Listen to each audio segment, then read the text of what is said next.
There were several guys we liked. Look, there's going to be players in this draft that we passed on. We can't pick them all, right? So sometimes ownership wants you to be able to pick them all, but in this case, you have one pick. We had several intriguing options, and we feel very fortunate and grateful to be able to bring a player like Trey Lyles to the program.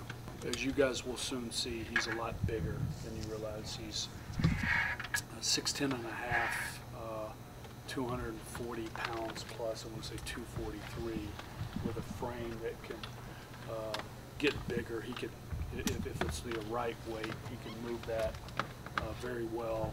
7'1" wingspan. He also has very large hands.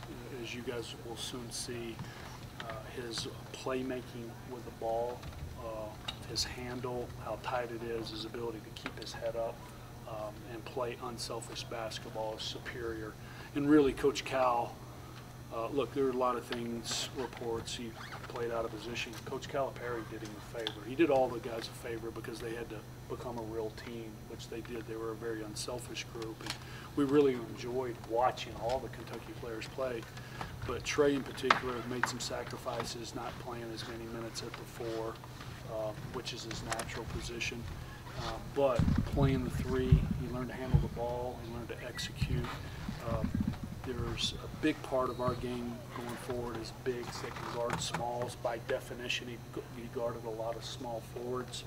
And for a big guy to pull that off on a 38-1 team was very unique. So there's some really unique characteristics. And then as much as we like him physically, from a talent and a skill standpoint, his makeup is Jazz DNA through and through. It's just, you know, he's not outside of our boundaries in any form or fashion. So we think he'll fit well here. You guys will see tomorrow how well he presents. And so we just, again, feel very lucky. We've been lucky the last few drafts, and we were lucky with the depth of this draft. We had multiple teams that were presenting us multiple firsts to move into 12th, and what it did is it validated the value that we felt that was there. I think some people may have thought that I was playing games when I said this. We felt like this was the sweet spot in the draft. There were good players available to us. We had interesting options at the guard, wing, and big spot. We had interesting options of guys that were more projection-oriented type of prospects versus guys that are ready to play now. And that's the interesting thing on Trey, is he really ticks both boxes. We think there's upside there, especially how we play.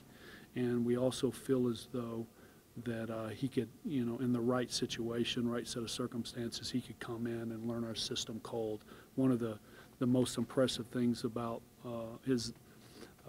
the research we did on him as a player is that he knows basketball systems and very well. So we expect a very quick transition, even though our system can be somewhat difficult at times. Is he somebody that, you know, skilled enough that you think can become one of those proverbial matchup issues at the power forward / small forward? So interesting that you should say that. So the question, it's going to be more as a mobile 4. He's proven on arguably the best team in the NCAA that he can play 3. It's not the way the league's necessarily going, but so there's quite a bit of hidden value there. We can see him defensive rebound, advance the ball up, and that's good action, because what happens when your bigs can rebound and advance the ball up, it's a little bit like Draymond Green plays in Golden State. He can advance it. You have Steph and Thompson that are crossing the baseline, and it's hard in a defensive situation to not get cross-matched. And what you'll find out is Trey's vision superior, his handles superior, his decision-making is very safe. And so that's one example. Trey took a little bit of criticism on his rebounding numbers. They were average for the power forward, but our analytic people were able to take out the play-by-play. And what it showed is when he played minutes at the 4, he was an above-average rebounder as a defensive rebounder, and he was top 20 in the nation and his offensive rebounding rate when he played the four. So, again, getting back to some subtle hidden value, we dug deep. And I don't know what I was expecting when I first watched him play relative to his defense as a big man playing small forward.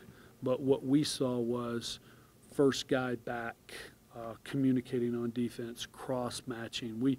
We saw someone that was of high character on just how he played the game. He's a good mid-range shooter.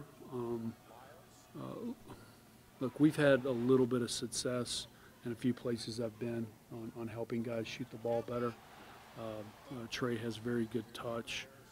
We have a couple of shooting battery drills. I don't want to get into specifics, but one of the things that we did with Trey is we wanted him to shoot the corners so we could take a look at the corner three, and then we shot 40 shots, and he made 25. Now it's a drill situation, but the ball wasn't clanking off the rim. It looked legitimate. Could he do this in year one? You know, that's of argument, but I think over time he could be a very solid corner three shooter. We'll see. We'll see if our projections are right or not. And again, we took him with the thought that he's a very well-rounded player. That's a good playmaker.